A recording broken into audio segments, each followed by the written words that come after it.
Good evening. I'm very happy to have this opportunity to share with you. And I'll have to admit that my knowledge of Scripture is not one of my strengths.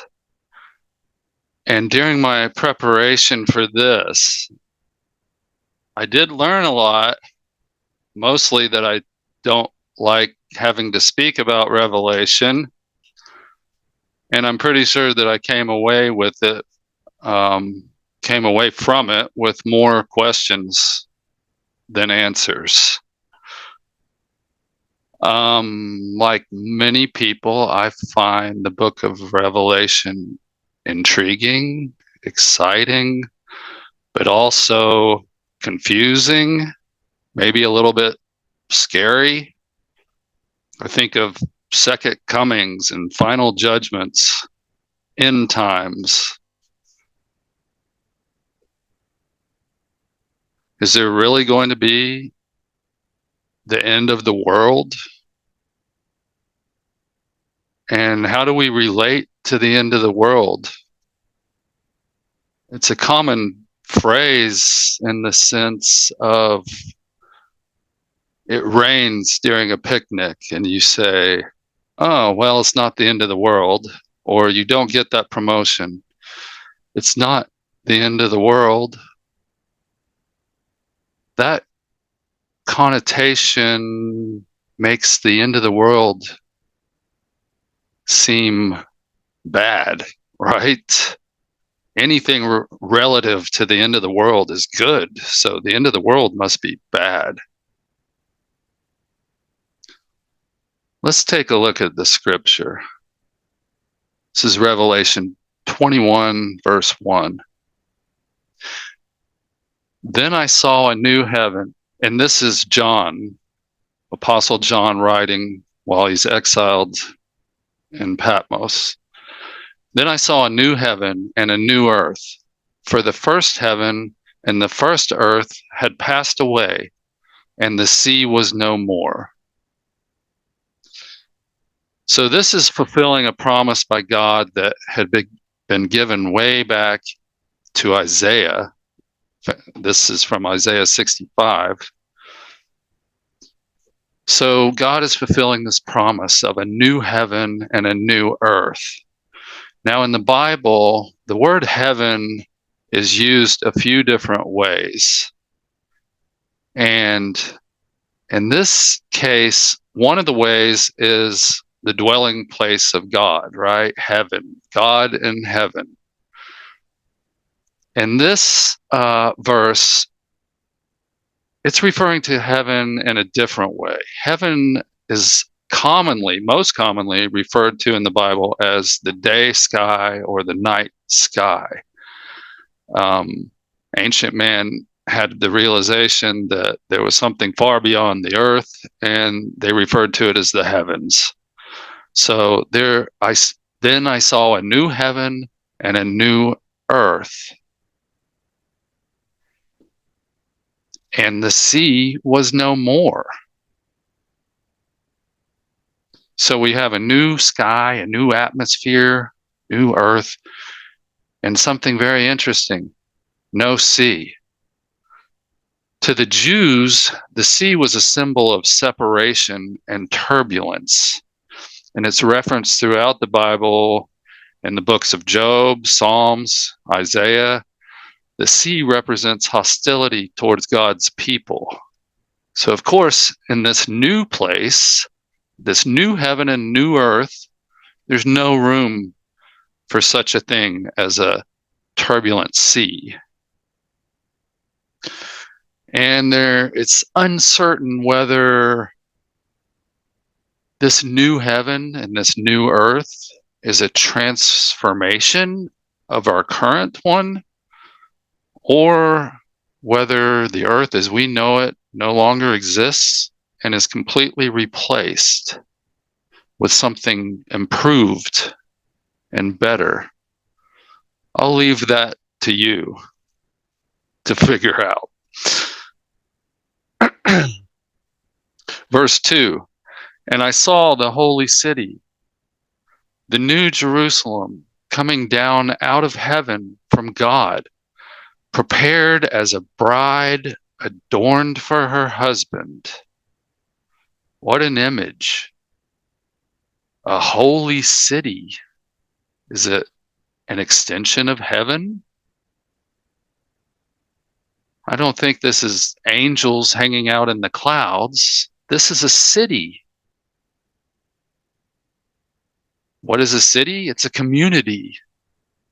This is a holy community, pure and without sin. And it's beautiful, prepared as a bride, adorned for her husband.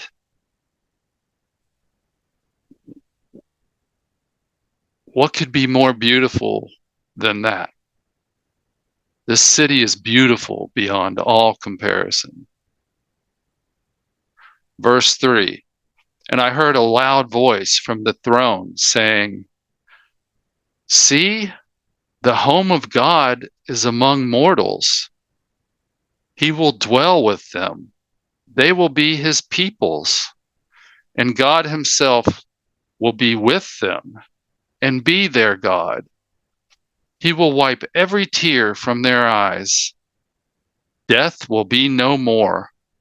Mourning and crying and pain will be no more, for the first things have passed away. So God desires to live with us. He will dwell with them. He will be with his peoples.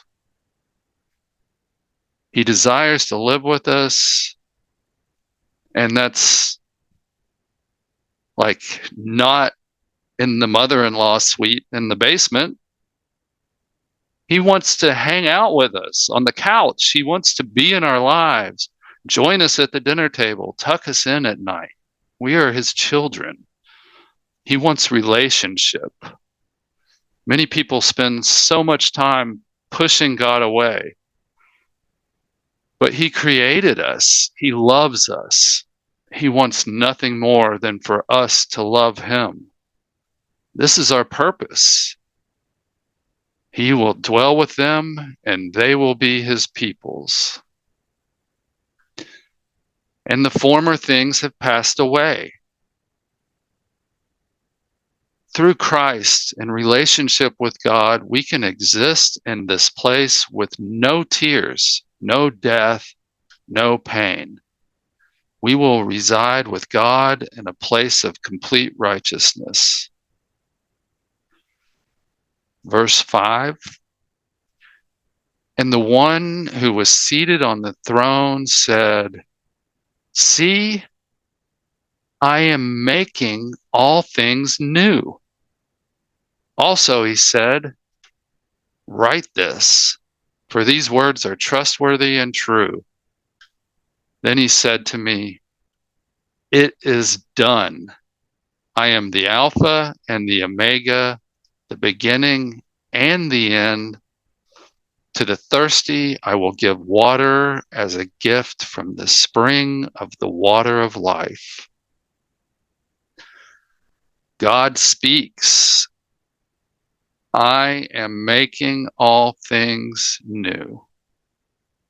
Now, in the Greek translation, it is using the present tense.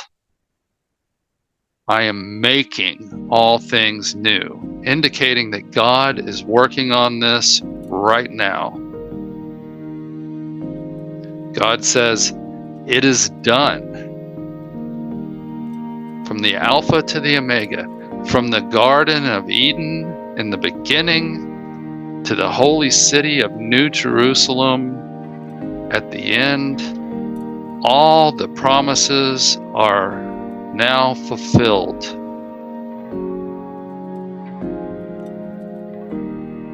We are living according to God's plan.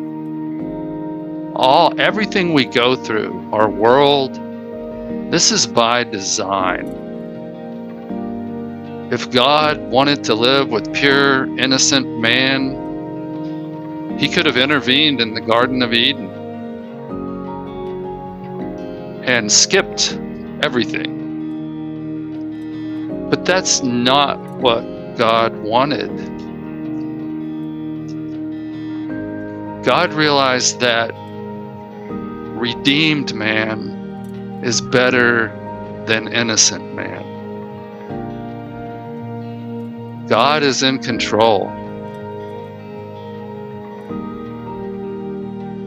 And Jesus came to make this possible. And I probably don't have to say this, but we're not there yet. New Jerusalem doesn't quite seem to exist yet. For now, all we can do is love each other, forgive each other, invite God into our lives, and invite others into the salvation of Christ. Let us join together and accept God's invitation to go to this place and drink from the spring of the water of life. I look forward to seeing everyone there.